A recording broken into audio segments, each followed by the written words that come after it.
दोस्तों, एक बार फिर से आपका स्वागत है प्रजापति न्यूज में। क्या आप यकीन करेंगे अगर मैं कहूं, दुनिया की सबसे खूबसूरत इमारत ताजमहल शायद सबसे खतरनाक साजिश की गवाही भी है। कहानी तो सबने सुनी है। प्यार में डूबे एक बादशाह ने अपनी बेगम के लिए ताजमहल बनवाया, लेकिन उस प्यार की कीमत क्या थी? क्या वाकई शाहजहां ने कारीगरों के हाथ कटवा दिए ताकि फिर कभी कोई ताजमहल न बन पाए? क्योंकि जो चीज खुदा जैसी लगती है वो इंसान कैसे दोबारा बना सकता है? इस वीडियो में मैं आपका अपना दोस्त विशाल प्रजापति आपको सिर्फ इतिहास नहीं दिखाने वाला हूं, मैं आपको उस सच्चाई की तह तक ले चलूंगा जिसे सदियों से दबाया गया, छुपाया गया और कभी सवाल भी नहीं उठाने दिया गया। क्योंकि जब सवाल उठते हैं ताजमहल जैसे चमत्कार से, तब जवाब सिर्फ किताबों में नहीं बल्कि उन बंद कमरों, उन कटी आवाजों और उन दबी कहानियों में छिपे होते हैं, जिन्हें अब सामने आना ही चाहिए। हर वो परत उठाएंगे जो किताबों में नहीं, अफवाहों में जिंदा है। तो अगर आप सिर्फ देखने नहीं, महसूस करने आए हैं, तो इस वीडियो को अंत तक देखना आपकी आंखें खोल देगा, वरना आप वो जानने से चूक जाएंगे जो सदियों तक छुपाया गया था। चलिए फटाफट कमेंट करके बताइए कि आप भारत के किस शहर या गांव से हमारी ये वीडियो देख रहे हैं। हमें भी जानना है कि हमारी ये कहानी देश के किन किन कोनों तक पहुंच रही है। और हाँ, अगर आप चैनल पर नए हैं तो सब्सक्राइब करना बिल्कुल ना भूलिए, ताकि अगली रहस्यमयी या भावुक कर देने वाली कहानी सबसे पहले आप तक पहुंचे। वीडियो को लाइक जरूर कीजिए ताकि हमें यह पता चले कि हमारे चाहने वालों की ताकत कितनी बड़ी है और हम हर बार आपको कुछ ऐसा दिखा सकें जो सीधा दिल को छू जाए। आपके लाइक और कमेंट ही हमारी असली ऊर्जा है। तो चलिए अब वीडियो में आगे बढ़ते हैं, क्योंकि आगे जो राज खुलने वाला है वो ताजमहल की दीवारों से भी पुराना है। ताजमहल एक ऐसा नाम जिसे सुनते ही दिल में मोहब्बत की तस्वीर उभर आती है। सफेद संगमरमर से बनी ये इमारत हर साल लाखों लोगों को अपनी ओर खींचती है। कोई इसे प्यार की निशानी कहता है, कोई इसे दुनिया का सातवां अजूबा। लेकिन क्या हो अगर हम कहें कि इस खूबसूरती के नीचे एक ऐसा राज दबा है जिसे सुनकर आपकी रूह कांप उठेगी। कहते हैं ना, हर चमकती चीज सोना नहीं होती और हर मोहब्बत की कहानी खुशहाल नहीं। ताजमहल जितना सुंदर है, उसकी सच्चाई उतनी ही डरावनी भी हो सकती है। यह सिर्फ पत्थर नहीं, बलिदान की एक इमारत है। सुना है, जो इसे बनाते थे वो आखिर में उसी इमारत की वजह से सब कुछ खो बैठे। कुछ लोगों का दावा है कि जब ताजमहल बनकर तैयार हुआ तो शाहजहां ने ऐसा फैसला सुनाया जिसे सुनकर आज भी रोंगटे खड़े हो जाते हैं। उन्होंने अपने ही कारीगरों के हाथ कटवा दिए ताकि कोई और ऐसी खूबसूरती दोबारा न रच सके। पर यह कितना सच है? क्या यह सिर्फ एक अफवाह है या फिर इतिहास की एक छुपी हुई सच्चाई? सच क्या है, ये जानने के लिए आपको इस कहानी के हर परत को खोलना होगा, क्योंकि जब बात ताजमहल की हो तो राज भी उतने ही गहरे होते हैं जितनी इसकी नींव। साल था 1631। आगरा का शाही महल अचानक सन्नाटे में डूब गया था। कमरे के भीतर जहां खुशियों की आवाजें गूंजती थीं, अब सिर्फ एक औरत की टूटती हुई सांसें सुनाई दे रही थीं। वो मुमताजा महल थीं, शाहजहां की प्रिय बेगम, सुंदरता की मिसाल, बुद्धि की प्रतीक और एक ऐसी साथी जिसने बादशाह के हर फैसले में उसका साथ निभाया। लेकिन उस दिन अपने 14वें बच्चे को जन्म देते वक्त उनकी हालत बिगड़ती चली गई। शाहजहां ने पूरे हिंदुस्तान से हकीम बुलवाए, मंदिरों और मस्जिदों में दुआएं दी गईं, गरीबों में सोना चांदी तक बांटा गया, सिर्फ इस उम्मीद में कि मुमताजों को बचाया जा सके। लेकिन तकदीर के सामने एक बादशाह की भी कोई बिसात नहीं थी। 17 जून की सुबह मुमताज़ ने दुनिया को अलविदा कह दिया। शाहजहां टूट गए थे। वो सम्राट जो एक बार एक युद्ध भी बिना पलक झपकाए जीत लेते थे, अब अपने कक्ष से 7 दिन तक बाहर नहीं निकले। उन्होंने ना किसी से बात की, ना ही राजकाज संभाला। संगीत, शेर ओ शायरी, आलीशान वस्त्र, सब कुछ छोड़ दिया। हर बुधवार को वो सिर्फ सफेद कपड़े पहनते। आंखों की रोशनी आंसुओं से इतनी धुंधली हो गई कि उन्हें चश्मा लगाना पड़ा। दाढ़ी में अचानक सफेद बाल उगाए। कभी जो अपने बाल खुद उखाड़ दिया करते थे, अब उस सफेदी को भी नजरअंदाज कर बैठे।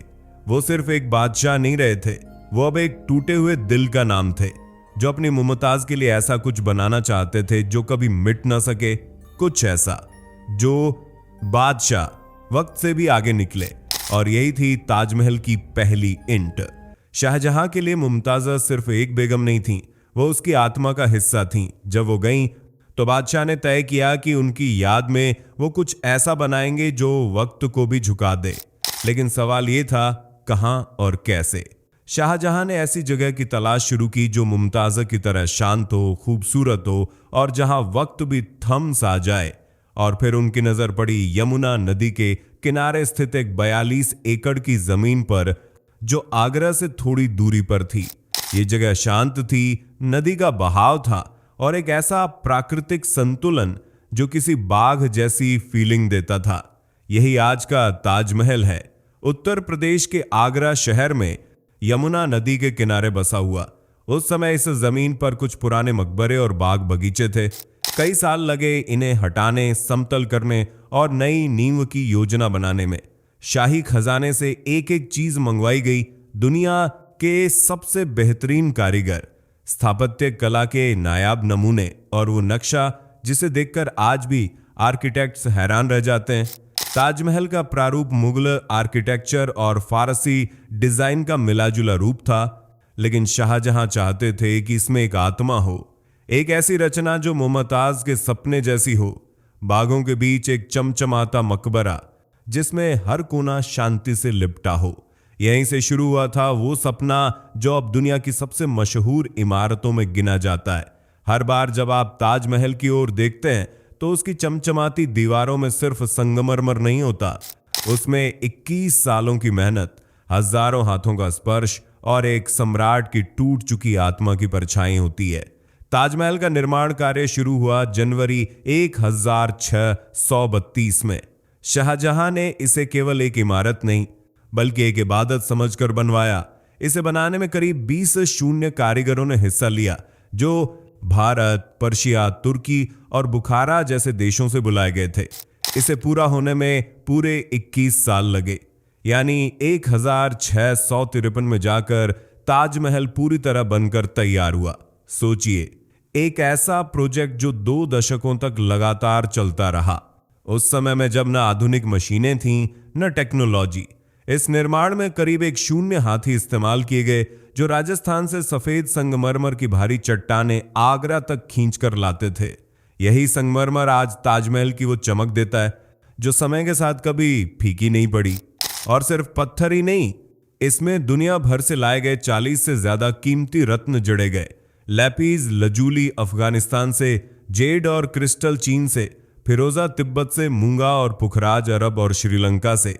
इन रत्नों की बारीकी से कटी हुई डिजाइन को कारीगरों ने संगमरमर में ऐसे जड़ा जैसे पंखुड़ियां फूलों में होती हैं, ना ज्यादा ना कम। जब आप ताजमहल को दूर से देखते हैं तो शायद आपको सिर्फ एक सुंदर इमारत दिखती है, लेकिन पास जाकर महसूस होता है कि यह एक जीता जागता दस्तावेज है, इंसानी हुनर, धैर्य और एक असंभव प्रेम का प्रमाण। ताजमहल के बारे में एक बात ऐसी है जो इसे हर रोज नया बना देती है, इसका रंग। सुबह की पहली किरण जब यमुना से उछलती हुई ताजमहल पर गिरती है तो उसका रंग गुलाबी हो जाता है, जैसे रात भर जागे किसी चेहरे पर पहली मुस्कान हो।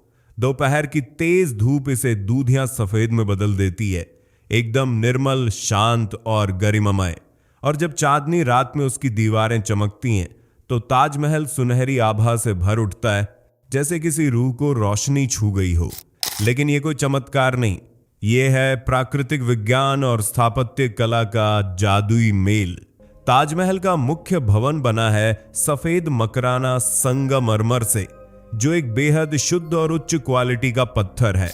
इसकी सतह पर पड़ने वाली रोशनी की तीव्रता और कोण के अनुसार यह रंग बदलता है। लेकिन यही नहीं, ताजमहल का यह बदलता रंग एक गहरी बात भी कहता है। हर रंग एक एहसास है, सुबह की मासूमियत, दोपहर की गंभीरता और रात की रहस्यमयी शांति। ये सब उस प्रेम को दर्शाते हैं जो शाहजहां ने मुमताज के लिए महसूस किया था।